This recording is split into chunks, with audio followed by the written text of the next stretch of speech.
I've had loads of people ask me what I use my vacuum seal containers for.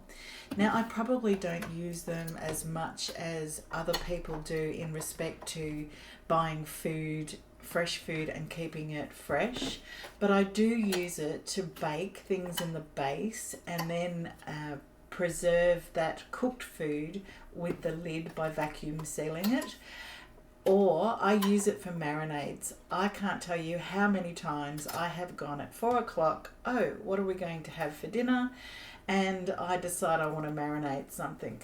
So it's really simple. You don't have to make a huge amount of marinade and have your meat or whatever you're marinating swimming in it.